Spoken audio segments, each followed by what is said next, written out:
Actitud y discapacidad. Hay una divertida historia española muy esclarecedora que cuenta que uno a los habitantes de un pueblo les comenzó a crecer una cola. Los primeros a los que les comenzó a crecer este apéndice, similar a la de los monos, trataron de ocultarlo horrorizados. Lo ocultaron trabajosamente dentro de pantalones amplios, faldas con vuelo para que no se notara que eran diferentes. Pero cuando descubren que a los demás también les está saliendo la cola, su actitud cambia totalmente. En la práctica la cola les resulta muy útil para llevar las cosas, para moverse con mayor rapidez, para abrir las puertas cuando tienen las manos ocupadas. Los diseñadores comienzan a crear nueva ropa para acentuar y liberar las nuevas colas. Al poco tiempo se comienzan a utilizar adornos que ponen en primer plano los novedosos apéndices y de pronto se comienza a considerar anormales a todos los que no tienen cola. Estos a su vez tratan frenéticamente de ocultarlo, comprándose colas artificiales o aislándose de los miembros de la sociedad que tienen cola. Hola mis amalgamados amigos, bienvenidos una vez más a nuestro espacio Hablando de Inclusión. Como siempre, reciban un cordial saludo y toda mi buena energía y mis buenos deseos, lo mejor siempre para ustedes. Acabo de leerles un fragmento de un artículo escrito por una amiga española. Ella se llama Rosa Burgada Domínguez. Ya cuando estemos finalizando nuestra charla de hoy, les comentaré algo más de Rosa. De momento les saludo y les agradezco por acompañarme esta noche. Bien, vamos a seguir con nuestra reflexión. En esta ocasión vamos a hablar de la verdad. La verdad, mis amigos, en la charla pasada les dije que la verdad era mucho más difícil quizás que la mentira, porque considero que nos hemos inventado la mentira como una excusa para no tener la responsabilidad que implica decir una verdad. Entonces, la verdad es muchísimo más complicada que la mentira. Cuando yo escucho a alguien decir, te voy a decir la verdad, en cualquier conversación o así, constantemente la persona se acostumbra a decir, te voy a decir la verdad. Yo no discuto nada, porque no suelo hacerlo, ni le llevo la contraria, pero yo muy dentro de mí sonrío y pienso, será tu verdad, porque mis amigos, los seres humanos somos universos únicos e independientes. Entonces, ¿qué sucede? Que por esta condición, cada uno de nosotros tiene su verdad particular, su verdad propia, su verdad inamovible, algo que solo es suyo y de nadie más. Puede que usted esté de acuerdo o en desacuerdo con un grupo de personas, pero su verdad es suya, únicamente suya y de nadie más. Y las verdades de los seres humanos nunca coinciden, porque mi verdad nunca va a ser igual a tu verdad o a la de todo lo que esté en el entorno. Hay verdades que nos dan mucha felicidad, hay verdades que nos dan mucha tristeza, y hay algunas, mis amigos, que no nos causan ni felicidad ni tristeza, sino simplemente una decepción y un desencanto tan grande que nos trastocan la vida, o sea, nos da un giro a nuestra vida en un círculo completo. Entonces, ¿qué debemos hacer?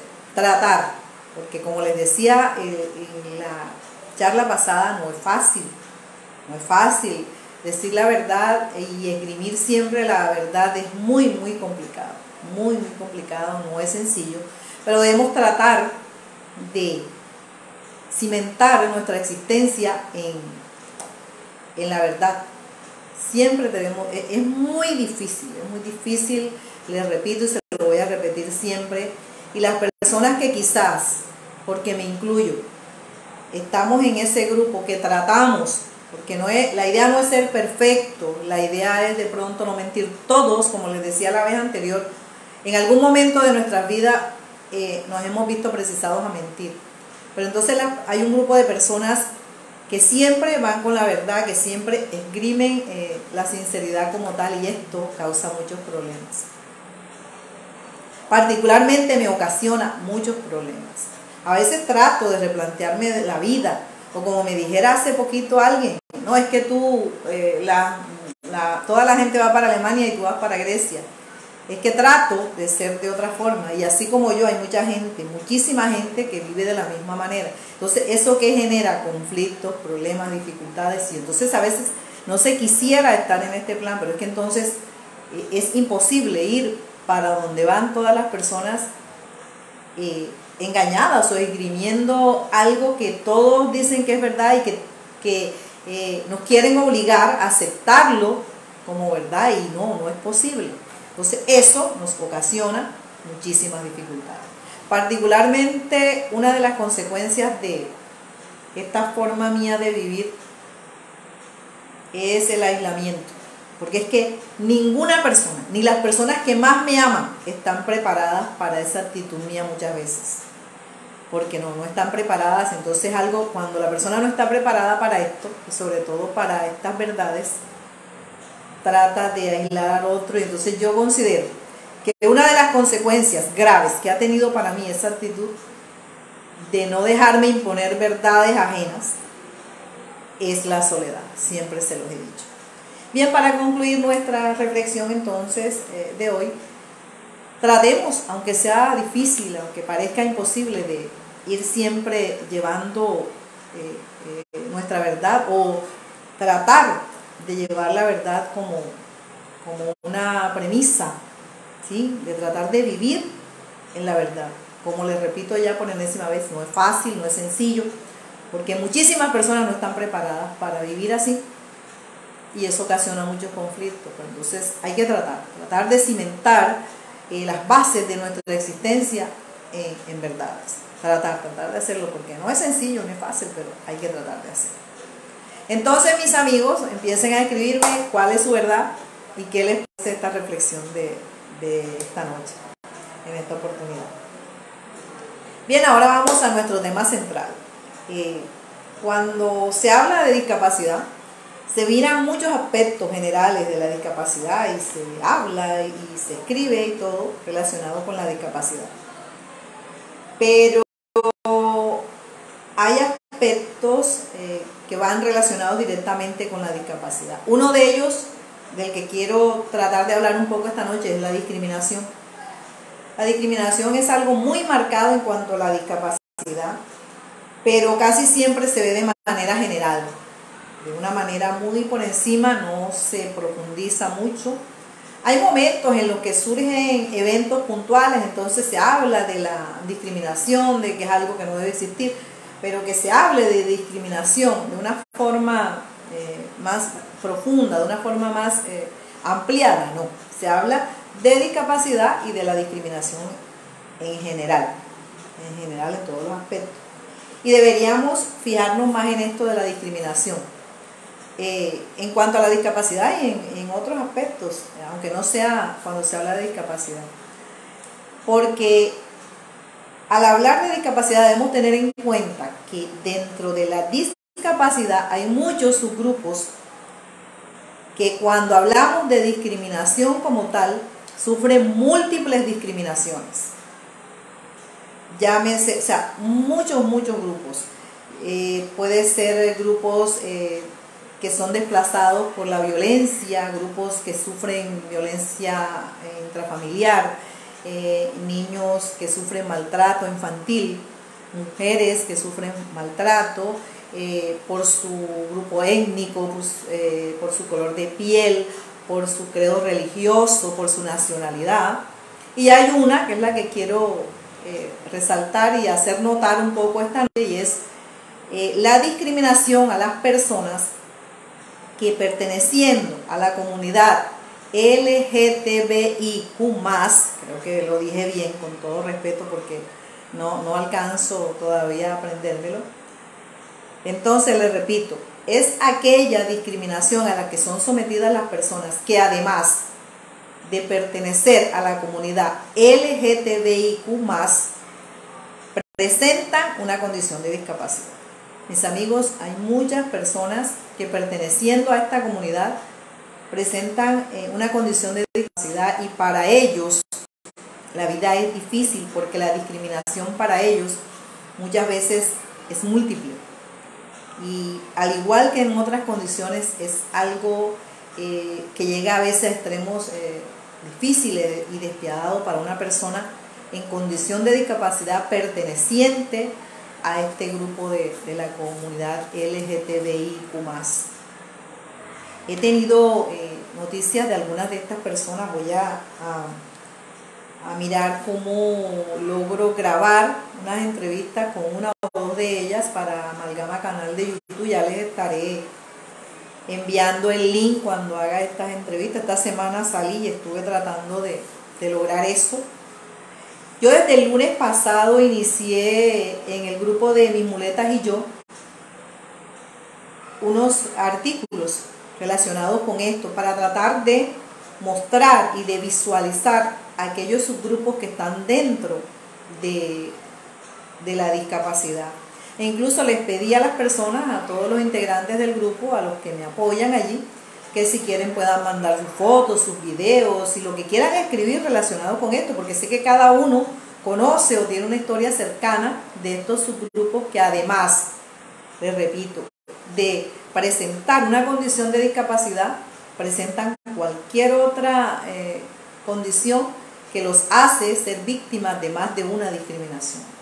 En esta ocasión vamos a hablar de las personas, les repito, de la comunidad LGTBIQ+, que presentan una condición de discapacidad. Las personas de esta comunidad a través de todo el tiempo han sido discriminadas, han sido apartadas, a veces de manera violenta, porque han sido maltratadas hasta el extremo solo por manifestar su condición sexual de manera diferente. Y eso hace mucho tiempo. Yo siempre le cuento mis anécdotas particulares. Cuando yo era niña, que eso hace muchísimo tiempo, mi mamá trabajaba realizando oficios varios en una clínica de enfermos mentales, una clínica psiquiátrica en ese momento muy importante. Y yo era una niña y yo recuerdo que mi mamá contaba que en esa clínica, además de los enfermos mentales que ya habían, porque ella realizaba labores de limpieza, de lavado de ropa y eso, yo recuerdo, entonces ella notaba que había un grupo de personas, hombres y mujeres jóvenes que tenían una condición diferente, pero ¿qué pasaba? Que estaban allí, no tenían ningún problema mental, no eran enfermos psiquiátricos ni mentales, ni mucho menos. Pero ¿qué pasa? Que su familia los internaba allí para quitarle lo que ellos aparentemente decían era algo malo. Ellos creían en ese momento, por tanta falta de información, que eso hace mucho tiempo, porque ahora afortunadamente con el tiempo se ha informado más y se conoce más de estas situaciones. Bueno, entonces vuelvo a ese tiempo, de allá cuando mi mamá trabajaba en esa clínica. Ella contaba que los pacientes eran llevados allí, los hombres y mujeres, no tenían problemas mentales, pero su familia consideraba que el manifestar una condición o preferencia en relación a la sexualidad diferente al resto de lo establecido por la sociedad en ese momento, los hacía creer que tenían problemas mentales. Entonces los llevaban allí como pacientes psiquiátricos o mentales, y lo peor no era estar reunido con las otras personas que sí tenían condiciones mentales y problemas de salud psiquiátricos, no, era que eran sometidos a tratamientos. Algunos tratamientos eran apenas experimentales, o a medicamentos que recibían las personas que sí tenían problemas psiquiátricos y problemas mentales. Entonces eso generaba muchas veces en problemas extremadamente complicados y dramáticos, porque no era posible manejar eso de esa manera. Eso era una equivocación tremenda, porque entonces la persona no tenía un problema mental, pero tenía que ser sometido a medicamentos y a tratamientos de quienes sí lo tenían. Entonces esto generalmente no podía terminar con resultados positivos.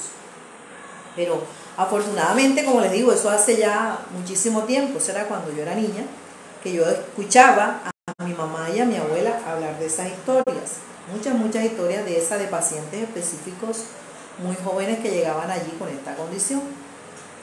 Podían llegar pacientes con su identidad sexual manifestada en forma diferente, o muchos pacientes con drogadicción, y todos eran de manera equivocada llevados a esta clínica por su familia, que bueno, no tenían información en ese momento. Afortunadamente todo esto ha cambiado, porque a través del tiempo las personas de esta comunidad LGTBIQ+, ustedes me perdonarán los amigos de esa comunidad si de pronto no lo expreso bien, porque es que todavía no me aprendo todo este esquema del símbolo, es bastante nuevo para mí, entonces les ofrezco mis disculpas de antemano si en algún momento no me lo sé mucho, porque quiero hacerlo con mucho respeto, eso sí se los aseguro. Bien, entonces les decía que todo esto ha cambiado a través del tiempo, afortunadamente, y para sentirnos mucho mejor, esto ha cambiado. Pero la discriminación a estas personas sigue, porque yo creo que ustedes están de acuerdo conmigo que esta discriminación sigue, se les sigue teniendo separados, se les sigue mirando como con cierto desprecio, se les sigue... mire que hace poco, ayer estuve tratando, se me va a olvidar contarles eso, tratando de conseguir una pañoleta, pero una pañoleta arcoíris, que es el símbolo de la comunidad LGTBIQ+. Y hubo momentos en que yo llegué al lugar y yo sentía que al preguntar por la pañoleta, parece algo que, o no sé, porque alguien me dijo, no, lo que pasa es que ya tú tienes la predisposición y tú crees que no te tratan igual, pero yo pregunté en muchos lugares y no la pude conseguir, porque mi deseo era lucirla hoy, porque quería visualizar esta comunidad desde hace rato y quería lucir la pañoleta arcoíris. Y les cuento que llegué a varios lugares y yo sentía, no rechazo, pero sí como una especie de ganas de preguntar, pero no preguntaban, como cierta duda, como cierta incertidumbre. Les repito, la persona que estaba conmigo, no, mi amor, lo que pasa es que tú ya tienes la predisposición, pero sí. Y en algún momento en que fue la persona que me acompañaba, preguntó, y una señora ni siquiera levantó la mirada y le contestó, no, aquí no se vende eso, porque no fui yo quien se bajó del carro, sino mi compañero llegó y preguntó. Y sí me dijo, ahora sí entiendo y sé que está diciendo verdad, porque le acabo de preguntar a la señora que está allá y ni siquiera levantó la cabeza del celular, sino que me dijo, no, aquí no vendemos eso, de una forma bastante despectiva. Entonces todavía se sigue presentando esta situación, todavía se sigue presentando esta discriminación en cuanto a las personas de esta comunidad. Entonces imagínense mucho más a la persona que pertenece a esta comunidad y presenta una condición de discapacidad. Sigo con anécdotas. Yo he tenido la fortuna, y les digo la fortuna porque me hace muy feliz haber tenido la fortuna de educar en el nivel preescolar a 4 de estas personas pertenecientes a esta comunidad.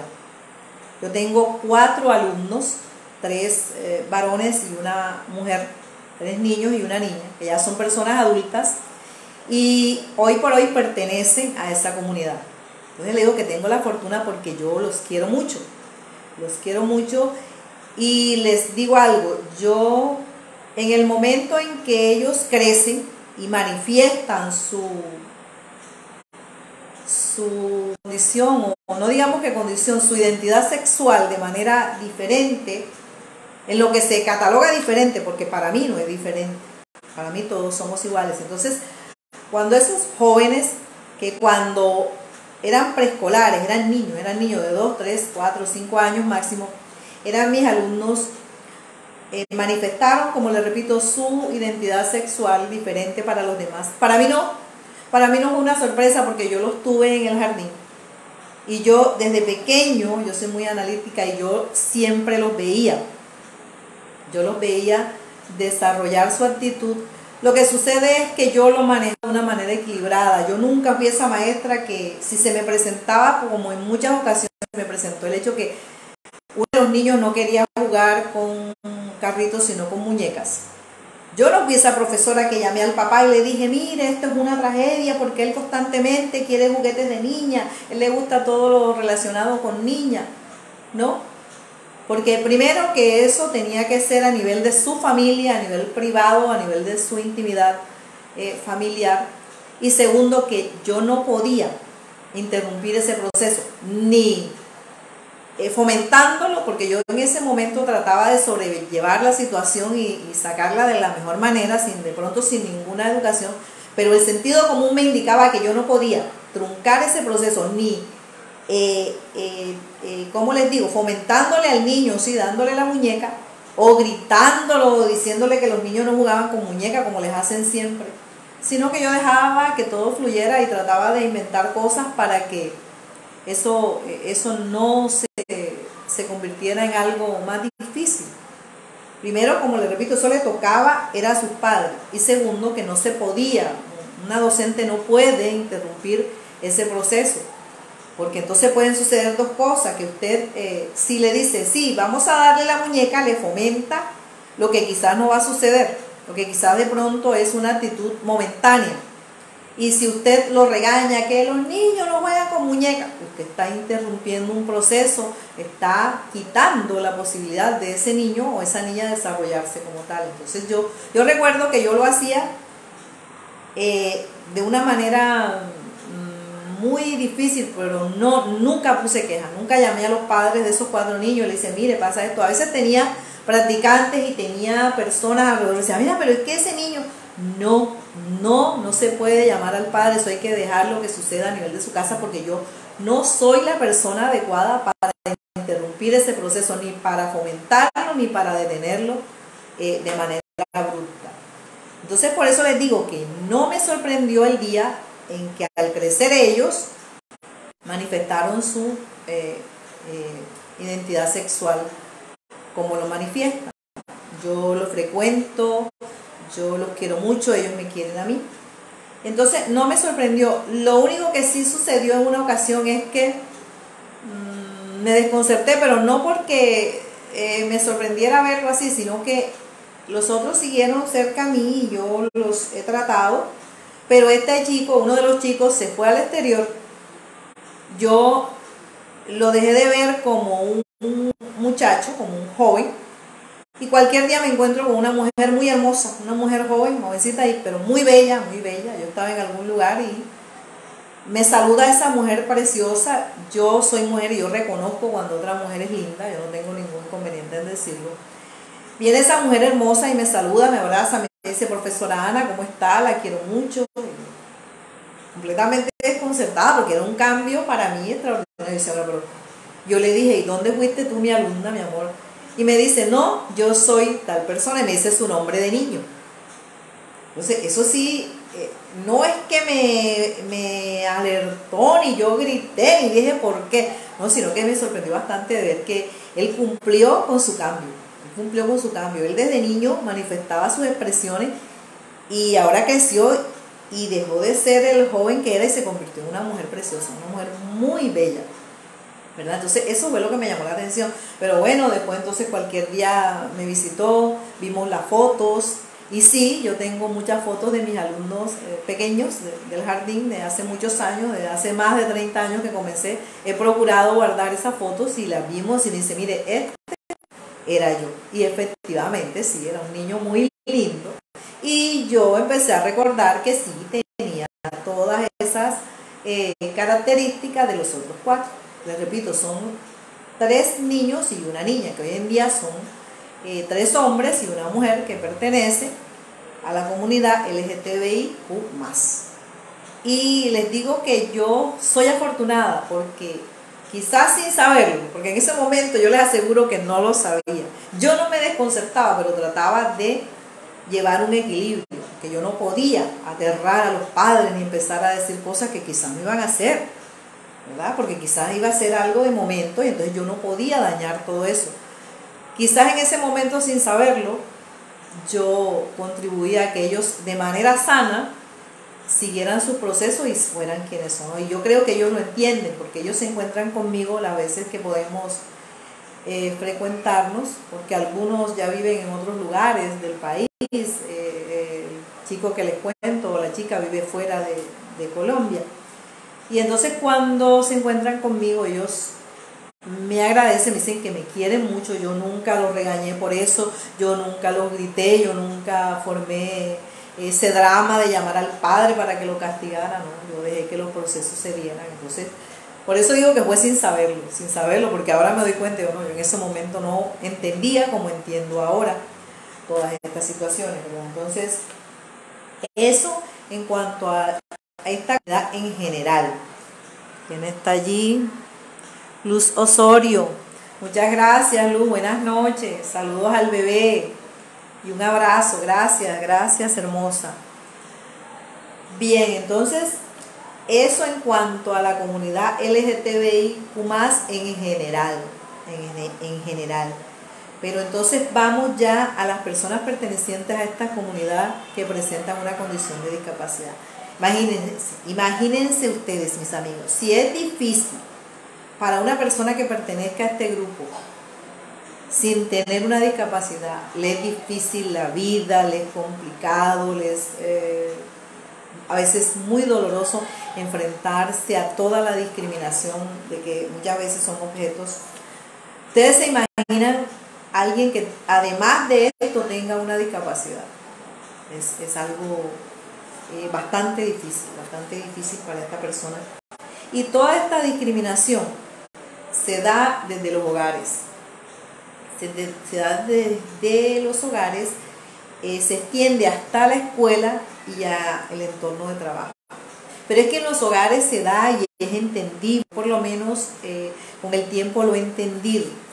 Para un padre, para una madre, para una familia, no es fácil enfrentar una condición de esta, una condición no, yo no voy a llamar esa condición, no es fácil enfrentar que su hijo o hija manifieste una identidad sexual diferente a lo que está establecido por la sociedad. Sabe que la sociedad tiene un estándar de hombre-mujer, entonces cuando estos roles se cambian, la sociedad muchas veces no acepta eso. Entonces, por eso es que los padres a veces actúan de manera agresiva, que no saben qué hacer, que se frustran, que les da rabia, porque no quieren que sus hijos sean estigmatizados, que sus hijos sean discriminados.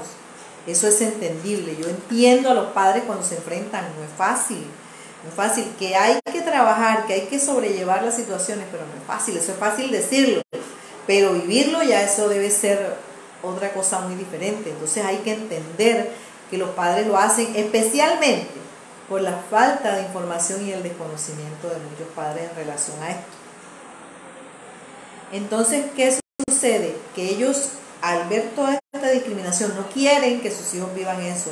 Y muchas veces, porque es que en nuestras culturas, esa cultura del qué dirán, del qué van a decir, de qué van a pensar, muchas veces no nos deja vivir. Entonces, esto hace que se enfaticen todas las dificultades de estas personas, especialmente las de esta comunidad. Y se tiende hasta el ámbito escolar, porque como les digo, yo esa vez como docente de preescolar, no sé, actué, pero ahora mismo no les podría decir por qué actué de esa manera. Yo trataba era de sortear la situación lo mejor posible. Por el hecho que yo les contaba hace mucho en uno de mis videos que yo soy una docente, porque no voy a decir que fui, porque mi esencia de docente sigue siendo, aunque ahora mismo no esté ejerciendo. Yo soy una docente que no acostumbro a poner muchas quejas, porque yo considero que si me los dejan en el jardín, yo tengo que solucionar todos esos problemas que se den ahí hasta el momento en que yo lo entrego, que ya sí será responsabilidad de sus padres arreglar eso en casa. Entonces, a menos que sea algo demasiado complicado, yo suelo no. Entonces, quizás por eso pienso yo a veces que fue mi actitud hacia ellos, pero afortunadamente la supe sobrellevar y las cosas fueron por buen camino. Pero entonces, en algunos espacios educativos, el docente no está preparado ni tiene herramientas suficientes, ni tiene los conocimientos Y por falta de estos conocimientos y de información a veces no se actúa de una manera, adecuada. No porque se le quiera discriminar, no porque se le quiera separar, sino que a veces no se sabe cómo actuar frente a estas situaciones. Y se extiende esta discriminación hasta esta comunidad en el espacio de trabajo. Muchas veces usted encuentra que estas personas están preparadas, estas personas pueden desempeñar cualquier empleo, cualquier oficio, y solo por esta condición de discapacidad y de pertenecer a la comunidad LGTBIQ+, no son aceptados, porque es verdad. Muchas veces la vacante está y prefieren cualquier otra persona antes de aceptar a alguien que pertenezca a esta comunidad, porque siempre está allí la discriminación. Entonces, bueno, ¿qué le diría yo a los padres? Que no es fácil, sí, yo sé que no es fácil, porque cualquiera dirá, sí, eso hay que vivirlo, y es verdad. La persona tiene que vivir esa situación con un hijo o hija en esta situación, ¿verdad? Valga repetir, pero entonces tratar de mantener la calma, tratar de mantener el equilibrio, porque es que esto es algo que nosotros no podemos determinar, ni antes, ni durante, ni después de nuestra maternidad o nuestra paternidad, no lo podemos definir. Entonces, en la medida de lo posible, mantener el equilibrio, mantener la calma, no alejarse de su hijo o hija, porque esto sí es grave, que esta condición o esta diferencia, entre comillas, que puede sobrevenir de saber que su hijo o hija pertenece a esta comunidad, no sea un motivo para que usted se aleje de su hijo, para que deje de amarlo y de pronto dejar un poco al lado el que dirán. Y eso se da últimamente. Hay muchos padres que, no todos son los padres, eso era de pronto hace mucho tiempo, pero no todos son los padres que alejan a sus hijos. Antes, por el contrario, hay muchos que los entienden, los apoyan, los defienden, como debe ser la actitud de un padre hacia sus hijos, cualquiera que sea su situación. Y al entorno, tratemos de ser más solidarios, más receptivos, de tener un poco más de tolerancia con todas las personas, no solo con las personas de la comunidad LGTBI, sino con personas que atraviesen por cualquier otra situación. Tratemos, yo sé que no es fácil, yo siempre le digo que nada es fácil en esta vida, pero vamos a tratar de mejorar. Y como estamos hablando de esta comunidad específicamente, de mejorar nuestra actitud hacia ellos, no pensemos siempre que debemos separarlos, no pensemos siempre que son personas que no merecen nuestra confianza. Muchas de estas personas son excelentes profesionales, excelentes trabajadores y especialmente son excelentes seres humanos. Entonces, no miremos ni su condición de discapacidad, ni su, ni sus preferencias en cuanto a su identidad sexual. En cuanto a esto se refiere, tratemos de no discriminarlos por esto. Y es que entre las personas que tenemos condición de discapacidad, sin pertenecer a algunos a esta comunidad, se da que el entorno piensa, no sé por qué piensan erróneamente, que nosotras las personas en condición de discapacidad somos como niños y que en cuanto a la sexualidad no podemos decidir nuestras preferencias ni nuestra identidad sexual, y que entonces los demás tienen que decidir eso por nosotros. Casi siempre se da eso. Hay tipos de discapacidades, hay unas que sí, bueno, hay que tener mucho cuidado, pero entonces les decía la semana anterior que no sé por qué se da eso, que pretenden tratarnos como niños y pensar, no sé, que de pronto si una persona tiene una discapacidad no sabe discernir en cuanto a su sexualidad. Entonces, yo por lo menos me he enfrentado con tantas cosas, como les decía la semana pasada, ¿no? Es que ella le falta la pierna, pero ella tiene sus necesidades, entonces hay que dejarla, ¿no?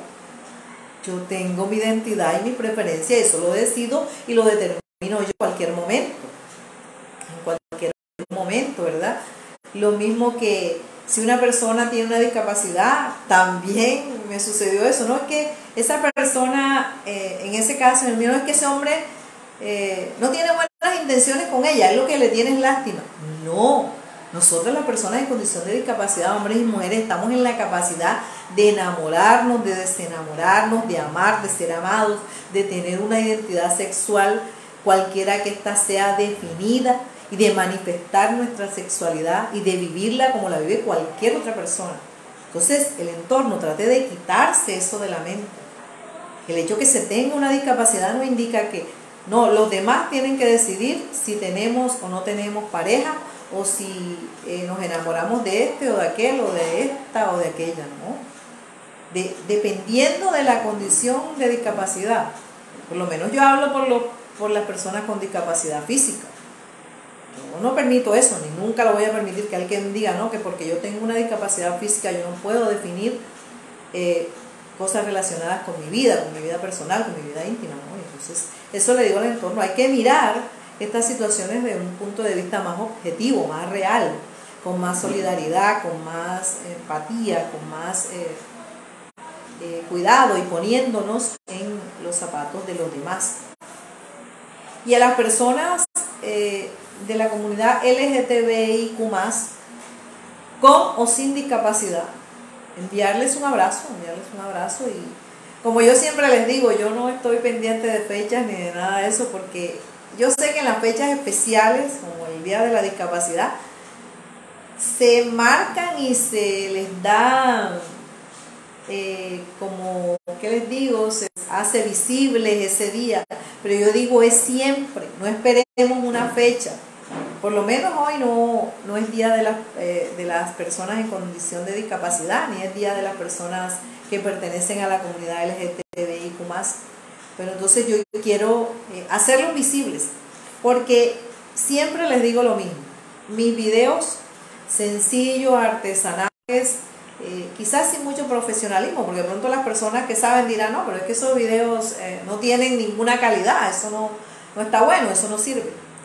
Si mis videos sencillos, artesanales, muy elementales, porque no puedo decir bizarros, porque alguien que me ama mucho me dijo, no quiero escuchar en la charla que digas más que tus videos son bizarros, porque te estás encasillando en eso y no quiero que lo hagas. Habla, di cualquier otro término, pero no hables del término bizarro. Entonces, mis amigos, pues no puedo.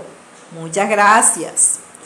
Muchas gracias a los que están allí. No puedo volver a decir bizarro, porque si de pronto tiene mucha razón, me estoy encasillando en eso y no es agradable escuchar eso, ¿verdad? Bien, entonces, les repito, siempre les digo lo mismo. Si mis videos artesanales, elementales, sencillos, humildes, trastocados a veces por muchas dificultades, tienen la magia de llegar a la mente de alguno de ustedes y ponerlos a pensar, yo me daré por bien servida.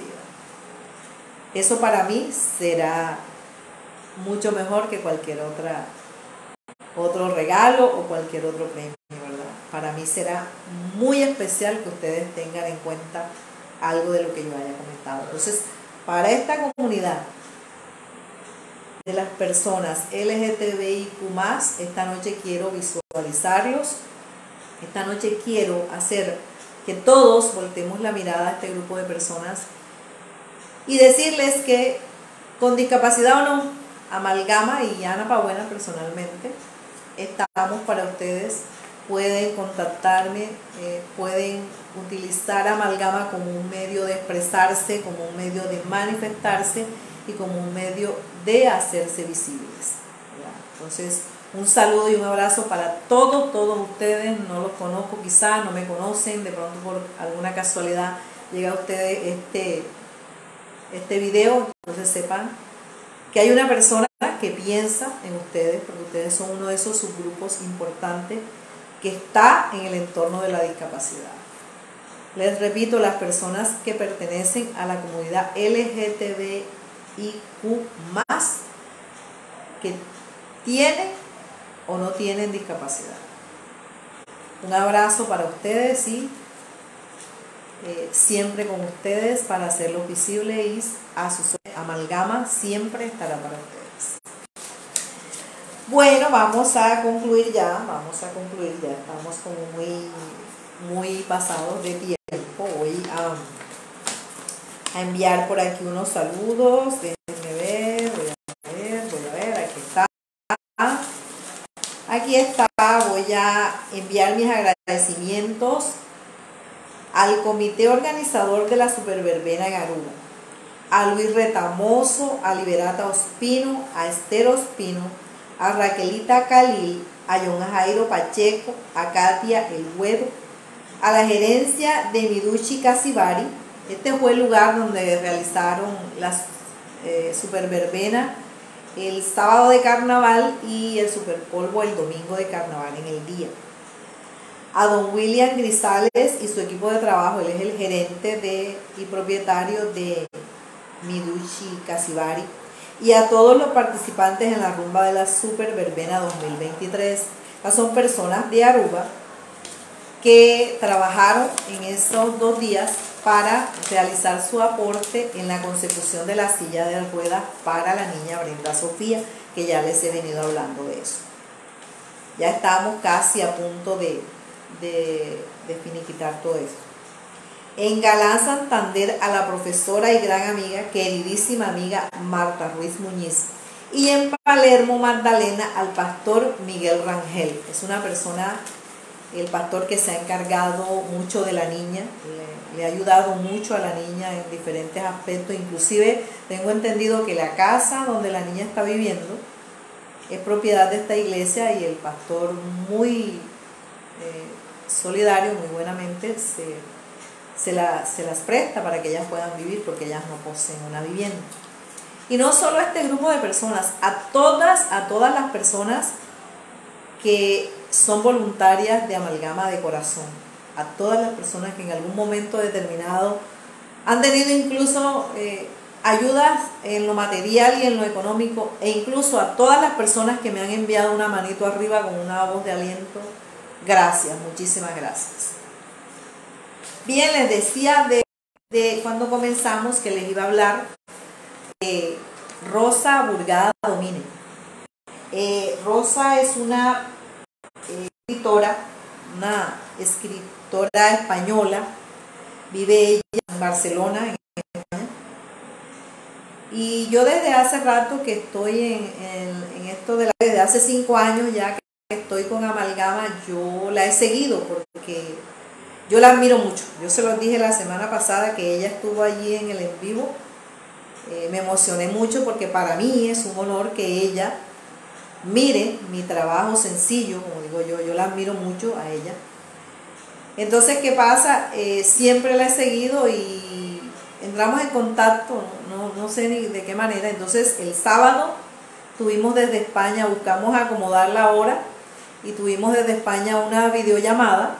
Pude hablar con ella, pude conocer sus diferentes puntos de vista, nos conocimos, bueno, si se puede decir, porque lo hicimos por una videollamada, pero para mí fue algo maravilloso.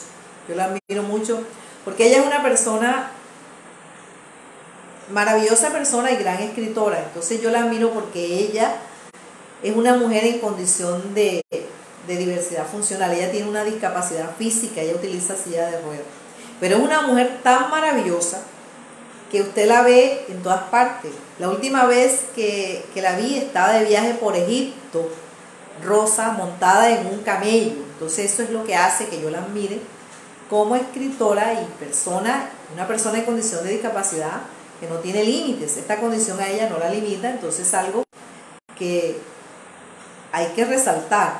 Entonces siempre la he seguido y he tenido la fortuna ahora de entrar en contacto con ella. Y el sábado que hablamos me dijo,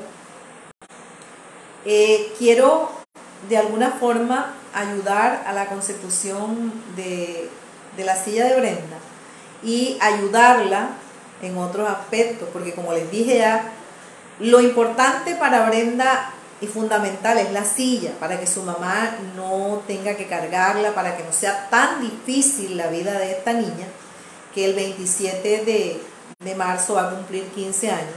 Entonces ella me dijo, yo quiero aportar, pero entonces la forma de aportar de Rosa es que ella va con sus libros Las regalías de sus libros del mes de marzo al mes de junio, eso todavía no se ha dado. Es un proyecto que ella tiene. Ella me dijo, mira Ana, yo voy a donar las regalías de mis libros de marzo a junio para este proyecto tuyo, especialmente para mejorar de pronto las condiciones de vida. Les repito, no se ha dado todavía, pero yo tengo la fe y la esperanza intacta que esto se va a dar, porque ella es una excelente persona y es una excelente escritora, y yo tengo la fe que estos libros se van a vender y que esta donación va a llegar y que todo esto va a ser para beneficio de esta niña.